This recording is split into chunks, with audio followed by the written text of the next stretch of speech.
Hang on a minute, I forgot my glasses.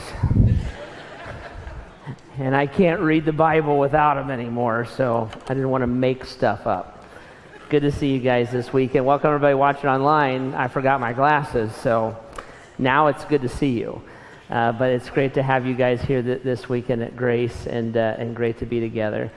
Hey, just a reminder, you can tell all the construction that's going on, and as we go through that, we're going to keep communicating about how that kind of changes even our habits of how we interact with each other. And the one thing we've been talking about here, I mentioned it the last few weeks, this will be the last time I mention it, but just want to remind you that when we're in this auditorium, all the traffic patterns have changed. So you go out those back doors, you can't get to the restrooms and stuff anymore. So if there's an emergency, go out those back doors and it will kick you outside, but you can't get to this side of the building anymore. So just remember that. So just these doors and the ones back by the kitchen are the only ones that will get you out to the lobby and the restrooms. And because of that, we just said if you guys would kind of be willing to do us a favor here for the next many months while we're doing this, if you can make it all the way through service without ducking in and out, it will help a ton, because we actually can't not disturb each other by ducking out of service right now because of the traffic flow. If the baby's upset or you got to leave, don't feel guilty or embarrassed by doing that. Of course, we want you to do that, but just an awareness that we're going to kind of change our habits here for a little bit as we go through construction. But it's fun to see what God is doing. I was at this afternoon, this weekend, I should say. We had a baptism. I was able to be there. We had a ton of kids get baptized. That's all the result of our summer ministries, which was a blast. And so that hole out there is a new sports complex and nurseries and things like that, which is meant to amplify all of those ministries. So if you ever feel impatient or frustrated with the pace of construction or the inconveniences, go watch a bunch of kids get baptized and you'll be like, I'll put up with anything now to see that play out. So it's awesome. So working on our dreams. It's going to be amazing when it's done, and we'll just keep talking our way through it as things change here over the next many months as we go through that, okay? So we're in a series that we started last weekend called Why It Matters, and we've been looking at kind of some of the core basic things about following Jesus, stuff we take for granted. So like last week, we talked about why does it matter that we gather together at church? And if you grew up in church or you know much about church, like it's just kind of like something that you might have always done, or you thought of it as an expectation, and you kind of wonder, like, where did that come from? You know, well, it's fascinating when you look at the Bible. That's something that God wanted, and it's a pattern. It's not just like a today thing. It's a pattern all the way through the Bible, starting way back at the beginning of the Old Testament, and will actually go all the way into heaven. And the people of God have always gathered, like one-on-one is great. What we would call small groups is like a thing too, and great. But we always gather together in large groups, and God wanted that. And so we're like, it matters because it matters to God. And then we talked about those reasons. So that's on the podcast and website and app and stuff like that. So like we're talking about kind of like those basic things, you know. This weekend, I want to talk to us about why it matters that we serve. Like, why is that important to God? And why is that a hallmark or a distinction of God's people, that they would serve each other? Now, I know when I say that, there's some defenses go up, right? Like, oh, they must need volunteers at the church, right? So he's talking about serving, or maybe we're going to launch something and I need to get you guys motivated to be a part of it. And that's really not my motivation at all, right? So we're not talking about that specifically. For the record, we always need volunteers at the church. We always need more people involved. If you have certain skill sets, like you're a musician, you're always going to be a higher involvement than others because people can't replace you, right? So if you're making coffee and you get sick, I can replace you. If you're playing bass and you get sick, we're just not having a subwoofer that weekend. Like, that's just the way that's going to work, right? So that's the way it is. That's the way it always is. That's always the way it is at Grace, and we always need you and want you to be involved, all right? So that's out there. That's not the conversation I'm trying to have with you. The conversation I'm trying to have with you is why serving is important and how it reflects the heart of God. So we're going to talk about how it reflects the heart of God, and we're going to talk about how it works. I'll kind of walk you through that in the Bible a little bit using Jesus' words and teaching. And then we're going to talk about how when we serve in the way that Christ served us, we actually understand Jesus on a deeper level and love other people on a deeper level, okay? So why serve? Why is that something that's important to God and he wants us all to be involved with, regardless of how we're involved with it? Why is that important to him? When you hear like basic descriptions of Jesus, they're important. And one of the key ways or basic ways that Jesus describes himself is in Matthew chapter 20. And he says this. He says, just as the Son of Man did not come to be served, but to serve and to give his life as a ransom for many. So Jesus, when he's describing himself, he says, I want you to understand something about me. The Son of Man is one of the names of Jesus. I want you to understand something about me. Me showing up on the planet is not about me. So I didn't come down here to like flex and like draw all this power to myself and get your money, get your allegiance, get your time, get your energy. Even though I'm worthy of all that, like that's not what motivated me. If you want to understand me at my very, very core, what you should know about me is I didn't come to be served, but to serve.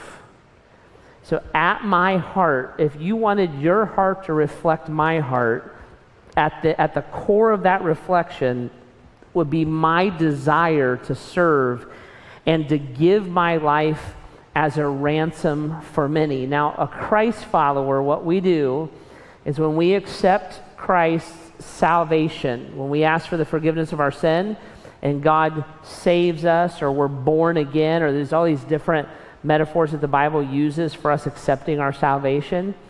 When that happens, I'm allowing God to transform my life. He changes my thinking, he changes my heart, he changes the way that I live. So that as a Christ follower, I act like, think like, love like, I'm motivated like Jesus Christ. And when I am motivated like Jesus Christ, then I reflect who Jesus is to the world around me. And as an individual Christ follower, I do that in my kind of personal circles. And then as the church, which Jesus in the Bible describe as the bride of Christ, the body of Christ, the household of God, the church is the physical representation of Jesus' heart on earth. And so we collectively want to act like, talk like, think like, love like Jesus. We personally want to do those things. And when we think about what that looks like, it looks like serving. That when I serve, I am reflecting the heart of Christ, and I'm reflecting the way that he interacts with me. So when we're talking about serving, we're talking about that, and then we're talking about it in the manner that Jesus would have done it, right? So he didn't come to be served, he came to serve and to give his life as a ransom for many.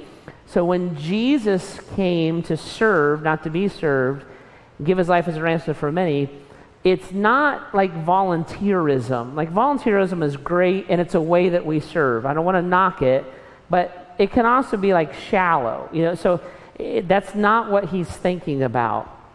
It's not just like pitching in with things, right? Like many hands make light work, right? That stuff is great, and sometimes it's really important, but it's not truly what Jesus is trying to reflect or wants us to reflect about him. The place that you find a lot of his motivation is give your life as a ransom for many. So when I'm talking about serving this weekend, that's what I mean. Like, do we need volunteers at Grace? I'm like, yes, always, every day, absolutely, right? It's good for you, it's good for us, it's good for the kingdom of God. That's all great. So what I'm talking about, when I'm talking about serving, I'm talking about this level of it, that I'm going to give my life as a ransom for many. So when I say serving, I mean this. Serving is the offering of your life. that I'm going to look at the people around me, and I'm going to look at what Jesus has done for me, and my motivation is going to change. I'm going to move from like a normal person who would say, I want to draw life to me. How do I live my best life now? How do I find my truth? How do I do the things that fulfill me? How do I only have positive people around me and no toxic people around me? That's like a normal way of thinking. And I'm going to flip that upside down, because that's what it would have meant if Jesus came to be served. How do I make the earth, how do I just like make it everything I ever wanted it to be and just annihilate all the people I don't like? Jesus looked at people who hated him, who didn't understand him, who purposely rejected him, who in their hearts were enemies of God, and he looked and said, I came to offer my life for them as a ransom. I came to give my life to them, to lay my life down for them. I'm not trying to draw all of that focus so that I can live my best life. I'm trying to offer my life so that you can have something that you can never have on your own. And when we serve, when we give our lives as Christ followers and then collectively as a church, as a physical representation of Christ on earth, we make Jesus make sense. Like, this is what he came to do, and this is what he wants to accomplish, and this is what he wants us to be about. So when we serve, you can volunteer, that's great. I get that as part of it.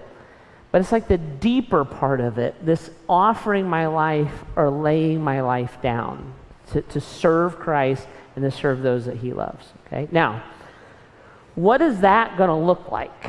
What is that going to look like? Because it looks like a bunch of different things. And it can look like big things and little things, but what does it look like? And that's what I want to walk through here for a minute, and then I'm going to show you how you wind up being more connected to God. But serving plays out like this, right? We're going to talk about how that laying your life down is easy and it's scary. We're going to talk about how it is, sometimes we lay our life down publicly, but we also do it privately. And then sometimes we serve or lay our life down like really near, close in stuff, and then we do it in really far away ways that we care about things that happen other places in the world, okay? So I want to show you these three things, and I'm going to show you one more thing about how to connect with Christ. So let's start here. If you got a Bible, go with me to Matthew chapter 5. We'll use that as a bit of a foundation. Jesus is talking to Christ followers here. So if you're not a Christ follower, this is something that you're not as obligated to. But those of us who have been served by Christ, we would be like, we want to reflect that, right? And in Matthew chapter 5, it's page 786, and the Bible's in the chairs there. This is on the app and everything too, if you're watching online.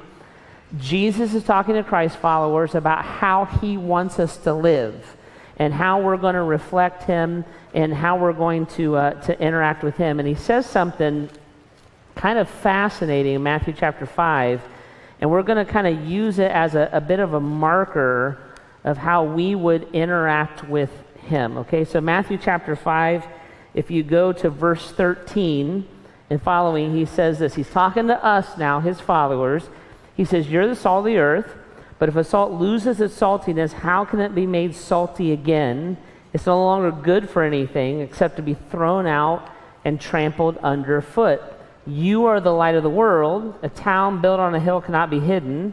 Neither do people light a lamp and put it under a bowl. Instead, they put it on a stand, and it gives light to everyone in the house. In the same way, let your light shine before others, that they may see your good deeds and glorify your Father in heaven.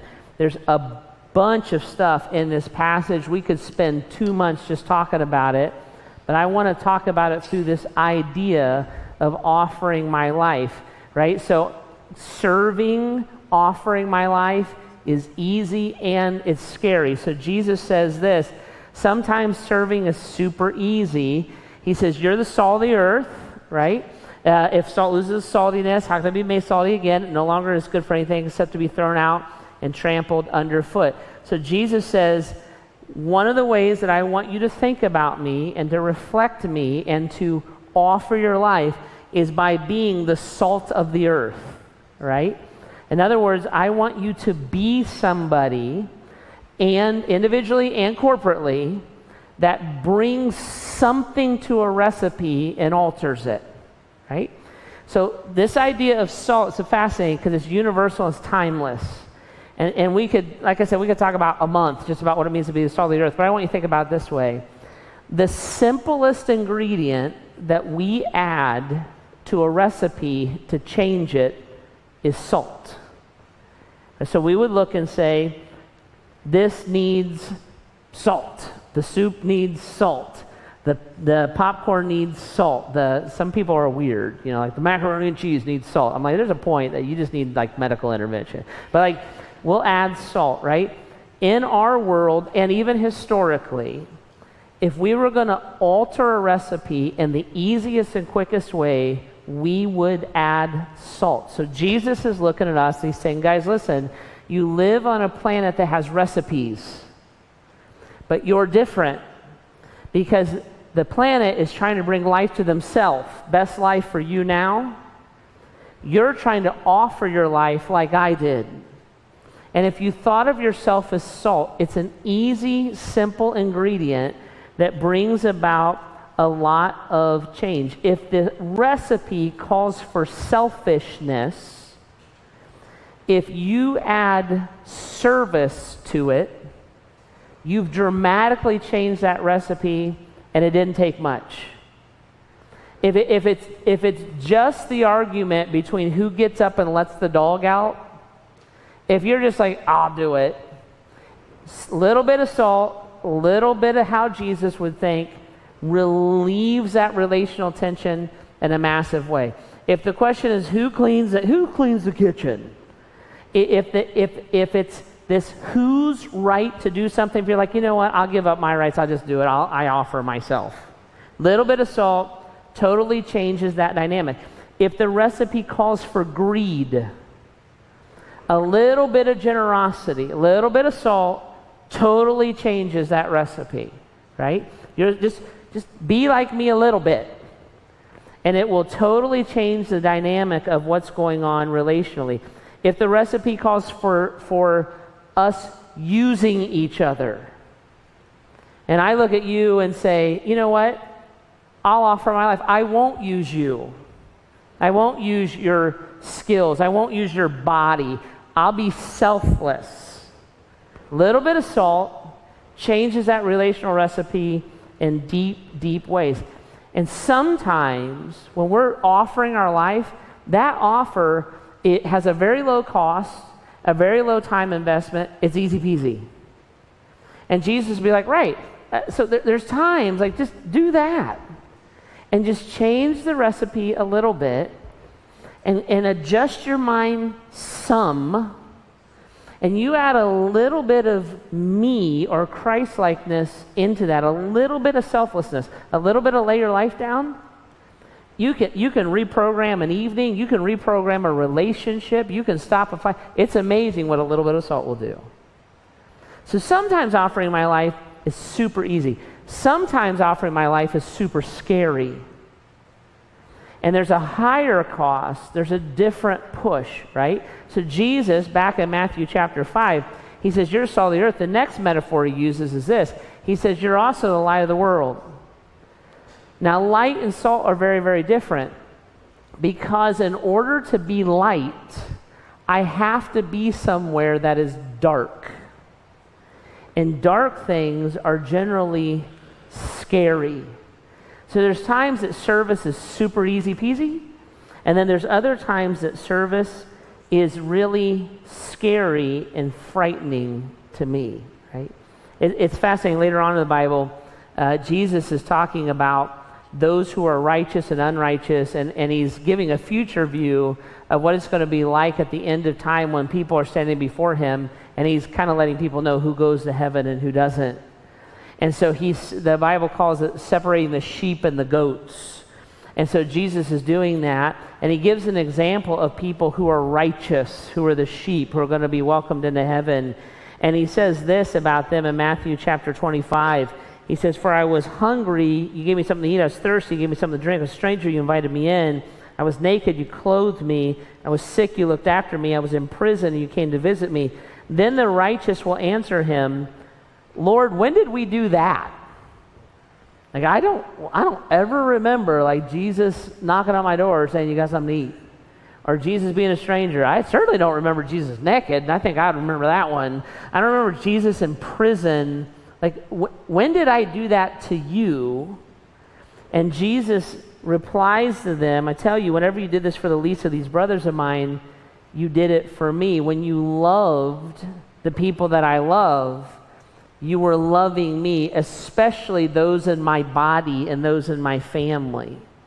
You did that for me. Now, ready? The examples Jesus uses in this passage, I think, are important for people in 2020 who live in suburbia in Akron, Ohio. So for us, most of us, in a very unique way, these examples are important, because for most of us, if we're going to encounter somebody who's hungry or somebody who's thirsty or a stranger or somebody who's naked or somebody who's in need or somebody who's in prison, for most of us here at Grace Church that are listening to this conversation this weekend, for us to be light to those people, we're going to have to move ourselves to a different place. Because most of us are not going to go home to hungry, naked strangers in our house. And if we did, we'd probably call 911. Right? So that's probably not our current reality. We're going to have to intentionally put ourselves somewhere else in order to be light to people who would be on a list like this. And Jesus would look at us and say, right. Christ followers offer their life in easy peasy ways, and then they offer themselves in very difficult and scary ways, and all of that reflects me.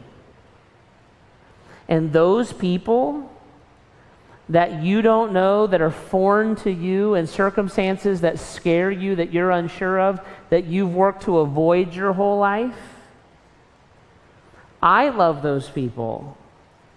And when you love those people and you offer your life, you're not stuck with those people.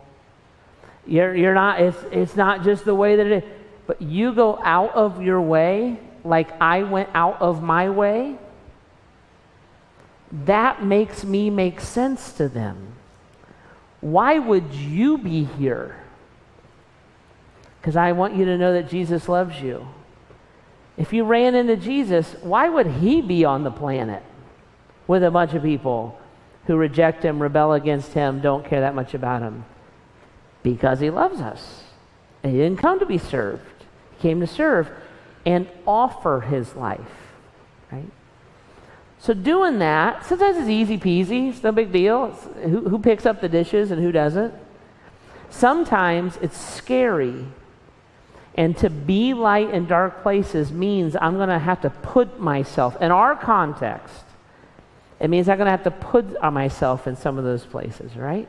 Sometimes it's easy, sometimes it's scary. Sometimes serving is public. Sometimes me laying my life down and giving myself to something is a public thing, especially when we do that corporately. So Matthew chapter 5, Jesus goes on, he says this. He says, guys, that just like you'd have a city on a hill so everybody can see it, just you to have like a light and you put it on a stand so it gives light to the whole house. So sometimes you do that in the same way. Let your light shine before others that they may see your good deeds and glorify your Father in heaven. Sometimes when Jesus calls us to serve, he calls us to do that publicly, to offer our lives in a public way. Now, sometimes he did that. So sometimes Jesus did miracles very quietly and would look at a guy and be like, don't tell anybody. Other times, he would feed 5,000 people and they all knew where it came from. Other times, he'd cast a demon out and the whole crowd was amazed. Sometimes, he would do things very, very publicly. And when you look at the offering of his life, there's a part of that was very public. Jesus was arrested publicly. He was tried publicly. He was beaten publicly. He died on the cross publicly. Why? Why would he do things publicly? Whenever Jesus did something publicly, what he was doing was he was glorifying the Father in heaven. And he would do things publicly so that people would understand who he was and they would understand what his message was. Jesus dying publicly on the cross is the reason that you and I know that Jesus died on the cross for us. Jesus doing miracles publicly is the reason why we know that he's the miracle worker.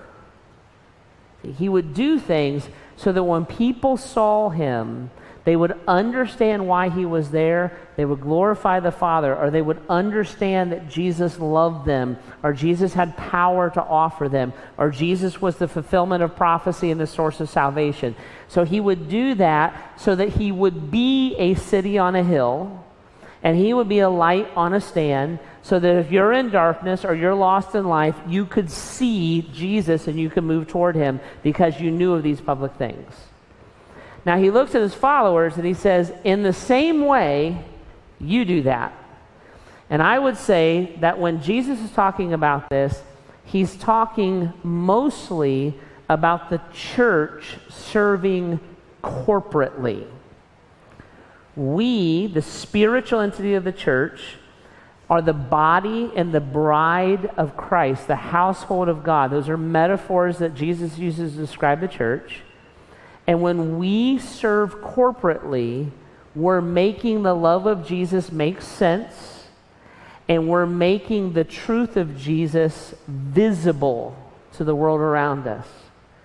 So it is very appropriate at times for us to offer our lives in a public way, a public manner. It's very appropriate at times that we would put the t-shirt on, we would do the Go and Do weekend, we would do Feed My Starving Children, we would let people know that when we run the Grace Race, we're raising money for famine relief.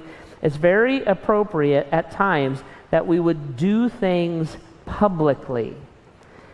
The motivation of that has to be clear.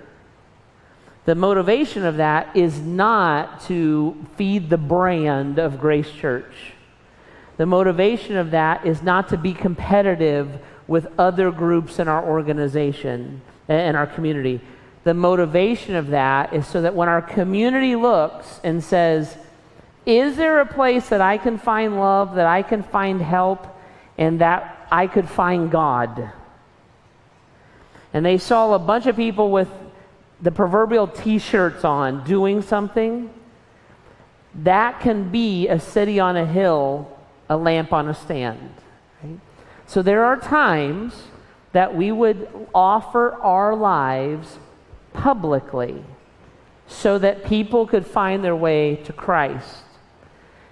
There are other times that we would only offer our lives privately. Now what's fascinating is just a chapter later in the Bible, right after Jesus says, do these things so everybody can see it, one chapter later in Matthew chapter 6, he says this. He says, be careful not to practice your righteousness in front of others to be seen by them. Seems like he just backtracked on what he was saying. So be careful not to do that. If you do, there'll be no reward from your Father in heaven. So when you give to the needy, do not announce it with trumpets, as the hypocrites do in the synagogues and the streets to be honored by them.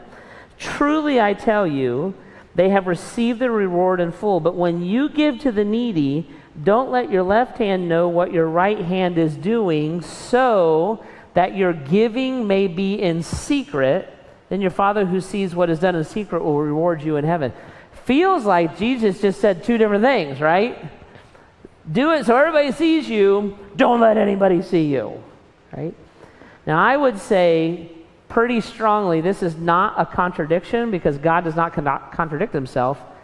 This is a completion. And Jesus wants us to see that offering our life plays out in different ways. Sometimes we put the t-shirt on. And I would say pretty strongly that 98% of the time that is the church of Jesus Christ loving the world and letting his light shine to them. Other times we do things in secret, and I would say to you, 98% of the time, this is Jeff serving another person. There's times that we serve corporately to bring attention to God. And there's times that I serve secretly to defer attention from myself, right? And when I am serving, when we're doing something, it's kind of one conversation. When I'm doing something, 98% of the time, that is done in secret. God's been generous to me, I want to be generous to you. God has been compassionate to me, I want to be compassionate to you. I don't need to announce it. I don't need to put it on the gram. I don't need to do any of those things. God prompts me, I love you, end of story. I know, God knows, that's all that matters. Okay. So sometimes I lay my life down, and we do that corporately. Sometimes I lay my life or my rights, or I offer myself, and it's very, very private. And all of that is actually something that Jesus would say, that's good. That all reflects me in one way or another. So sometimes it's easy, offering your life. Sometimes it's scary. Sometimes it's public. Sometimes it's private. And then I would say this, sometimes it's near. And then in a minute we'll talk about how sometimes it's far. Most of the time, ready? When we offer our lives, ready? We're doing that to the people closest to us. And the power of offering your life to the person closest to you is probably the greatest impact you'll make, because they are the ones that God has brought closest to you, so you can help Jesus make sense to them. Most of the time, when I offer my life, it's near, and most of the time, it's private. Sometimes that's easy peasy. Who lets the dog out? Who pooper scoops the yard? Somebody got to pooper scoop the yard. Unless you mow it under like I do, there's options, right? Who does that? Somebody got to do it. It's easy peasy. Sometimes it's scary. I have to forgive you. And to forgive you, I have to bear the burden of how you hurt me. I have to trust you. And to trust you, you've given me so many reasons not to trust you. I have to stand up to you. I have to tell you the truth. And every time I stand up to you, you blow a gasket.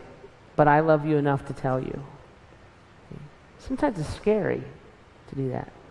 Sometimes I'll do that publicly, right? Heidi and I, when we had our 25th anniversary a few years ago, we publicly renewed our vows. Most of the time when somebody's near, it's very private. It's very private, and sometimes it's very complex. Right? When I'm caring for aging parents, it's very private. There's a lot of very undignified moments in that process. I'm offering my life because I want to honor my father and my mother. When I'm working through things in a marriage or with my children, it's very private. I'm never going to broadcast what my kids are struggling with. It's very private. But if you're a parent, there is no greater burden than when your kids are struggling, right? And not because you're mad at your kids, because you love them so much. You carry that weight with it. It's very complex. right? So it's public a little bit. 98% of the time, it's private, but it's near. And the more complex it is, and the more scary it is, the greater the opportunity I have to make Jesus make sense, right? So serving is near, and then serving is far. As the church, and sometimes as an individual, I love those people God has in my life, and sometimes I'm loving those people out there somewhere. One of my favorite things Jesus says, this is when he's teaching his disciples to pray. We call it the Lord's Prayer. And one of the things he tells us to pray is this. He says, pray that your kingdom come, your will be done on earth as it is in heaven. In other words, Jesus says, hey, Christ followers, you guys should pray that what heaven is like can be experienced kind of as a dim reflection on earth. If heaven's full of compassion, you should reflect compassion. If heaven's full of grace, you should reflect grace. If heaven's full of forgiveness, you should reflect forgiveness. Heaven's full of joy, you should reflect joy, right? So there is a desire from God that the kingdom it's not out there somewhere. It's right here, right now.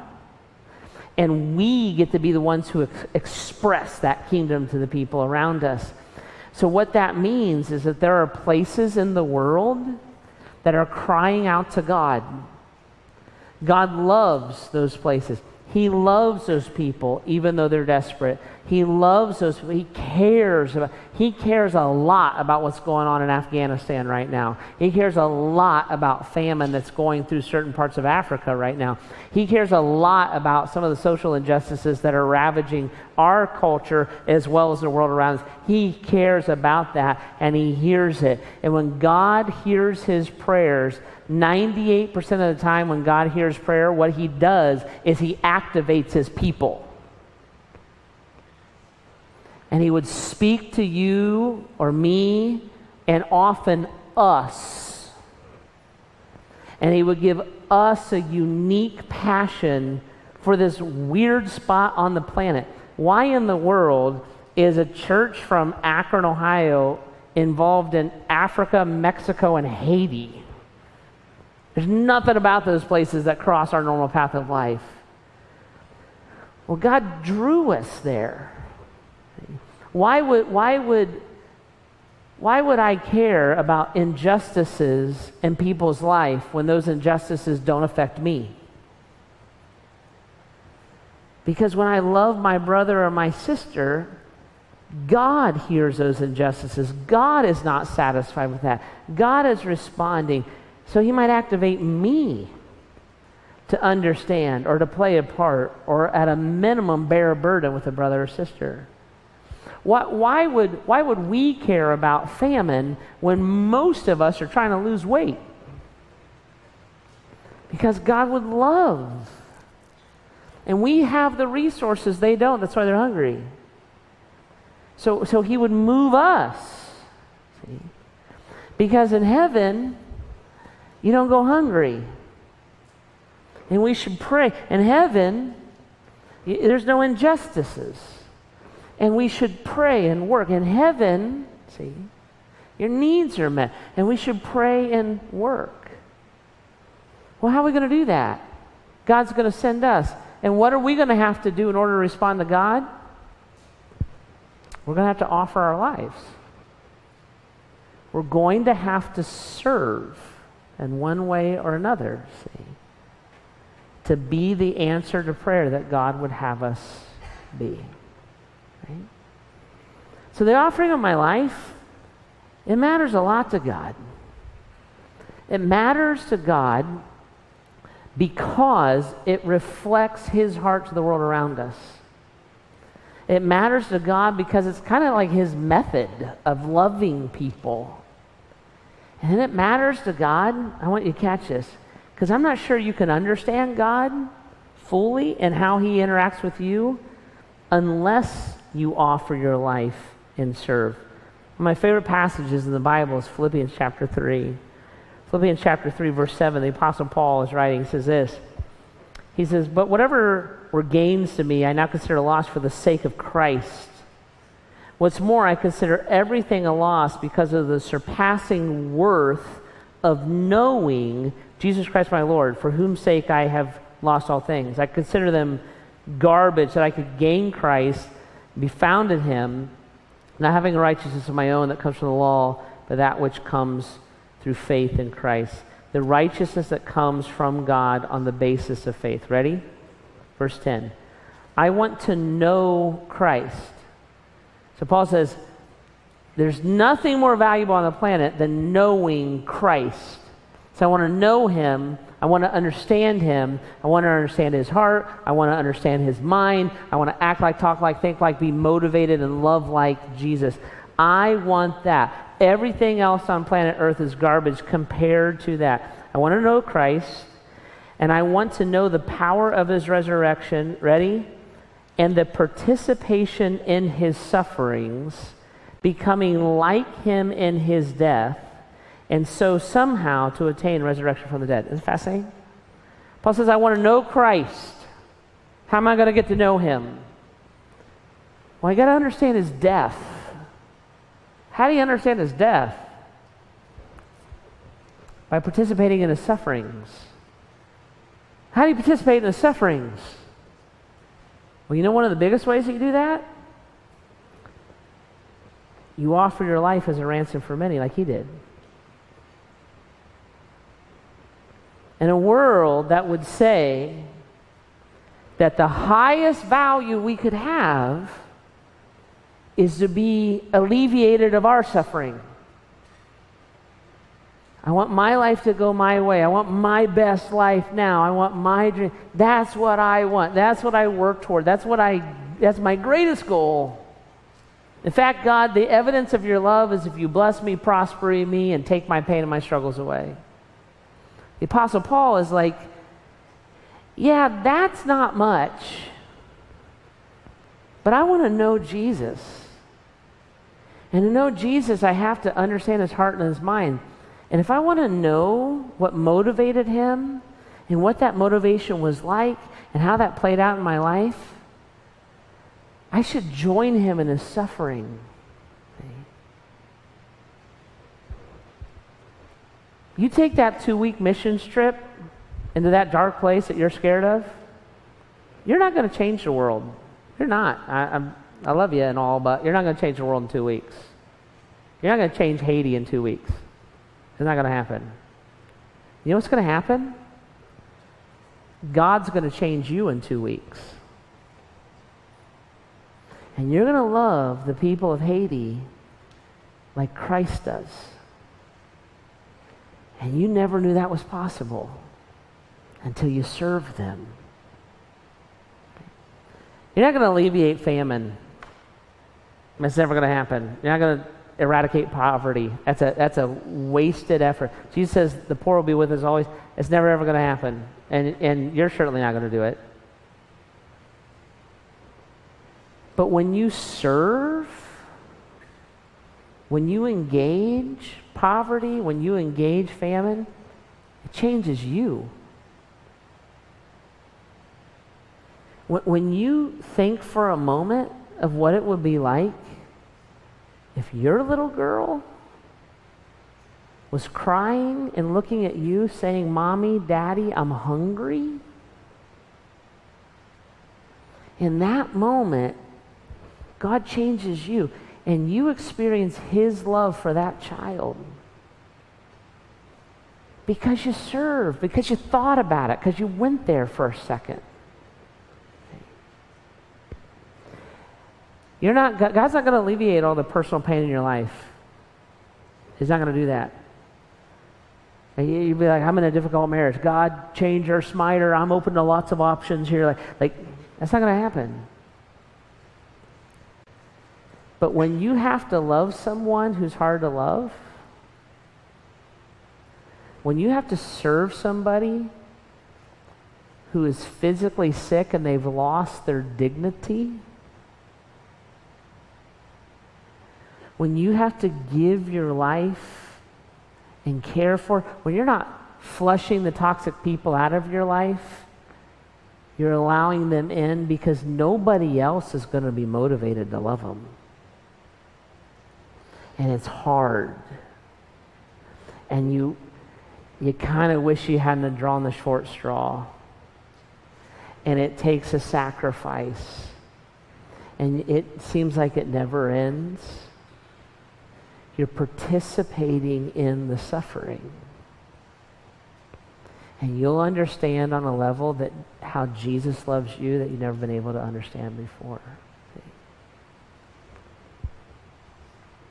Jesus loving us to Jesus is easy. It's easy to love people you love.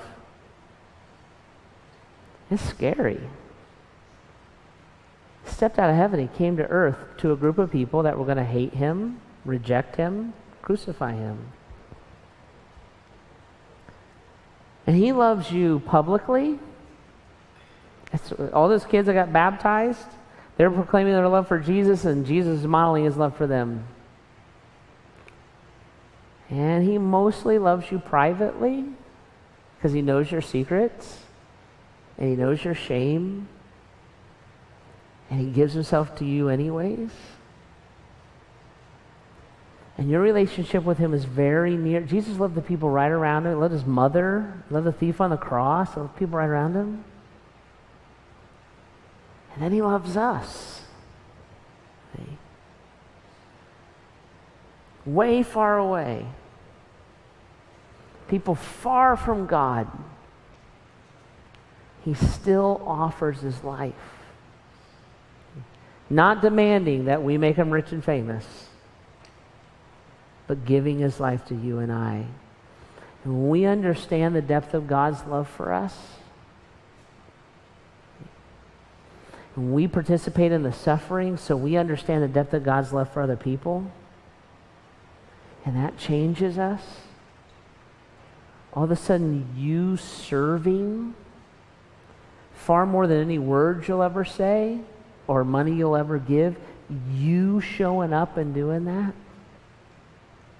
you being changed in your own home, in your own dorm room, nothing you do will make Jesus make more sense than that.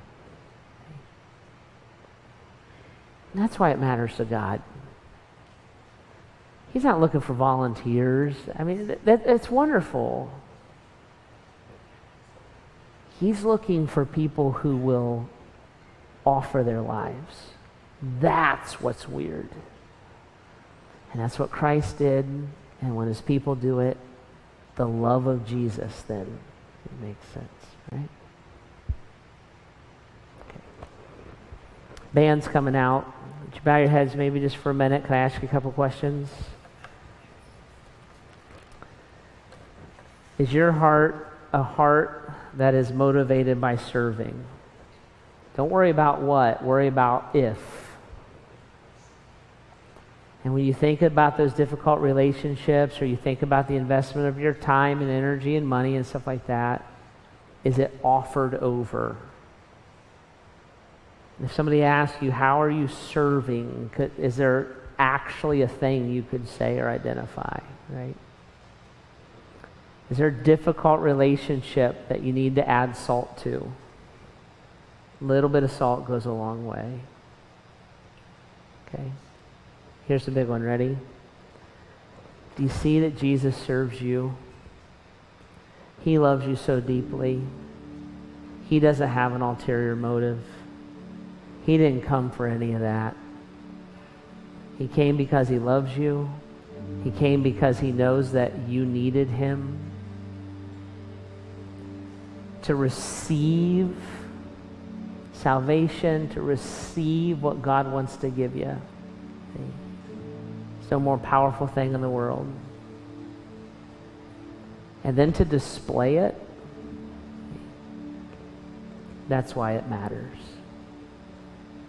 Jesus, love us, help us, change us, renew us, let us see what you see, love how you love, give our life the way that you gave your life. And God, somehow press that down deep. If there's a barrier, if there's a wound, if there's sin, press through that, God. Draw us with your kindness closer to your heart. Help us to eagerly embrace what you want to do, God. and to offer our lives like you offered yourself for us.